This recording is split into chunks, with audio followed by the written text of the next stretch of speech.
Hello everyone, it's Chris with Expat Theory. If you're new to my channel, welcome. If you're returning, welcome back. I always appreciate y'all being here.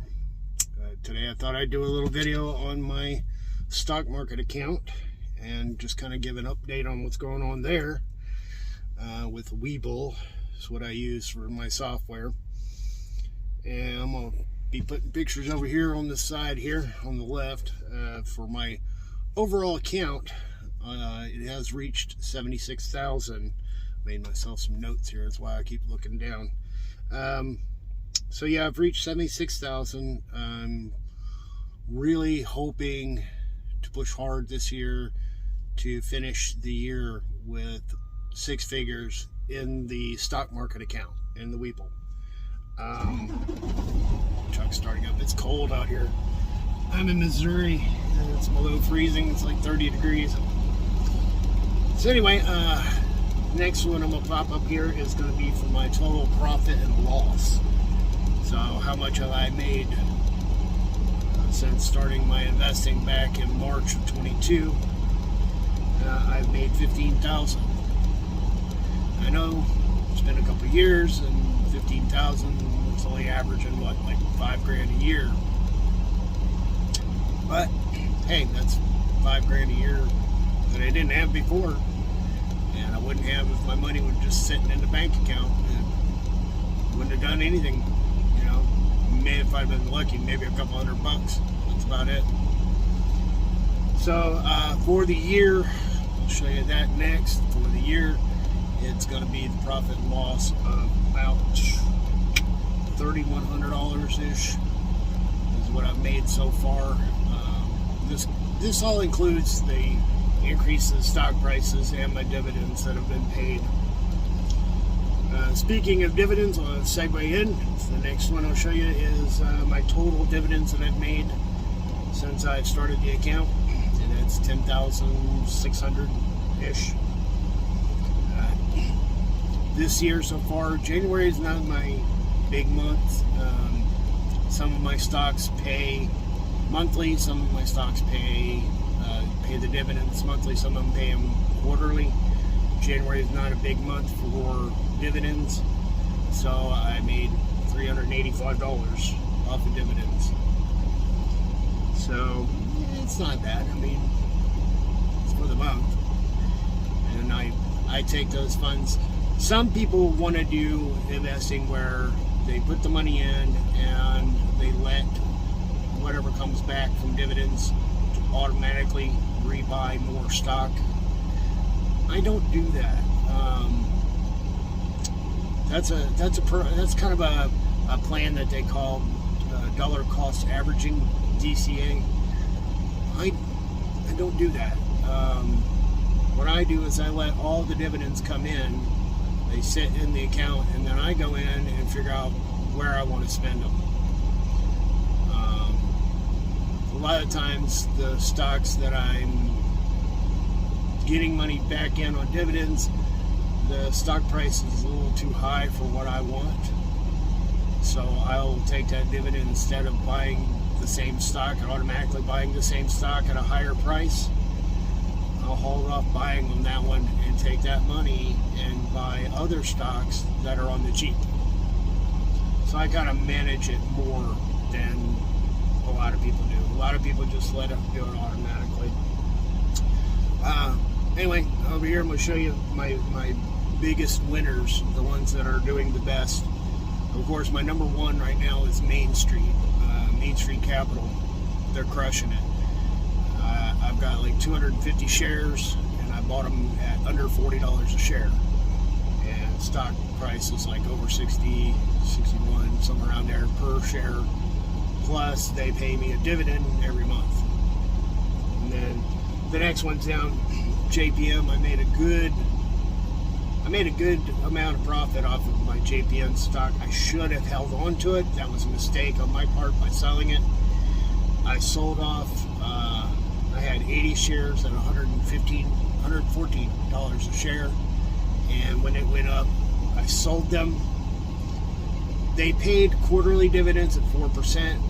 I wanted something that paid a little higher percentage on the dividend, so I sold it Made a nice profit off of it, but it should have held it because it's even more now on the stock price than when I sold it.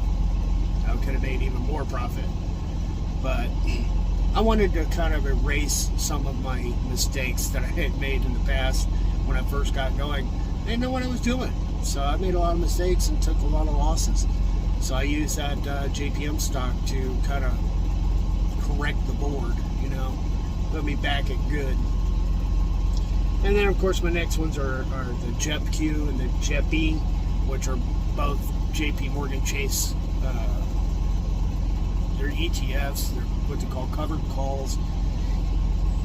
Unless you're really going to get into it, basically it's a strategy where they sell options, buy and sell options on the stocks, and the JEPQ is on the NASDAQ, and the JEPE is on the S&P 500.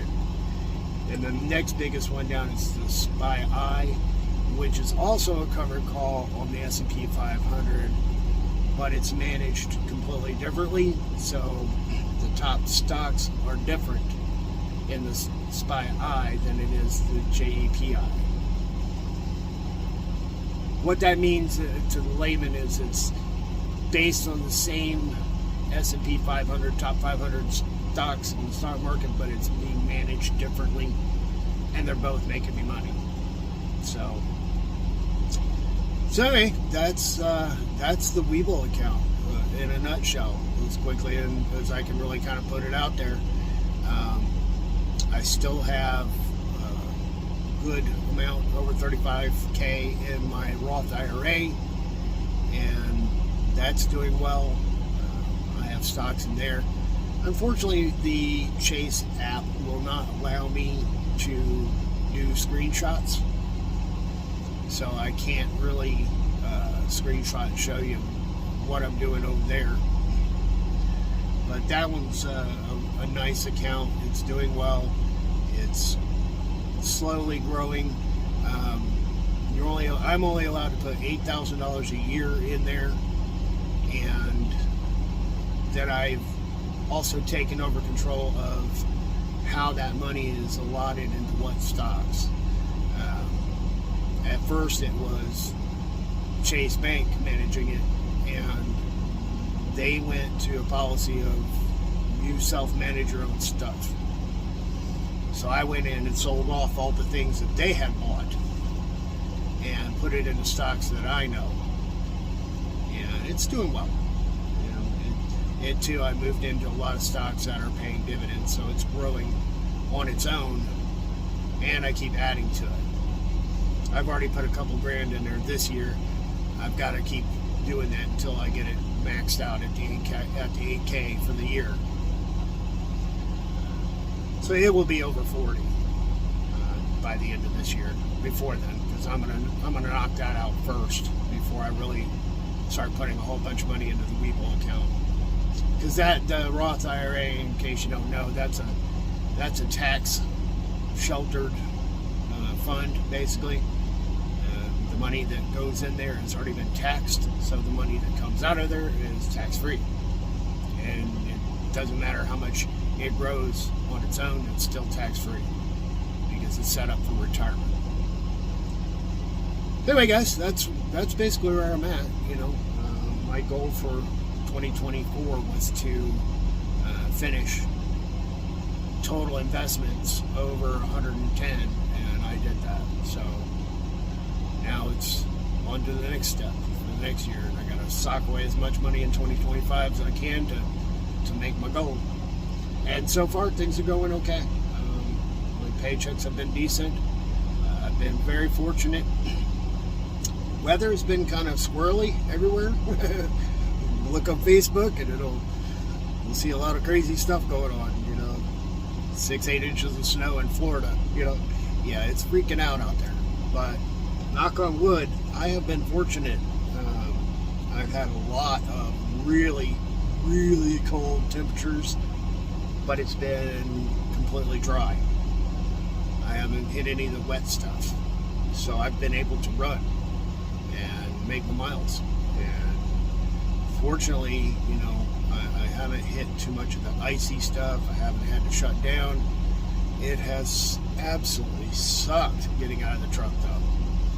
I mean, it's been like minus 18 or, you know, whatever. And I have to keep putting treatment stuff in my fuel to keep my fuel from freezing, you know, turn into gel. And dealing with the cold. I got overalls that are like Carhartt stuff. And I got a jacket that's Carhartt. And yeah, just trying to do my best to stay warm. And every time I got to get out of the truck, it really sucks. But you got to do it. You know, you got to open up them doors. You got to move them tandems. You got to fuel. You know, there are just times when you got to get out. So, and you just deal with it best you can. Alright, folks, I think that's going to wrap it up for this video. If you have any questions, comments, whatever, suggestions, you know, I am not a financial advisor, so I cannot give advice on finances. I can only give my opinion. And as always, anytime you do any kind of investing, do your own legwork, do your own research, make sure you know what you're doing, what you're buying, and so forth. So with that being said, I'm going to hop out of here. I appreciate you guys watching. See you in the next video.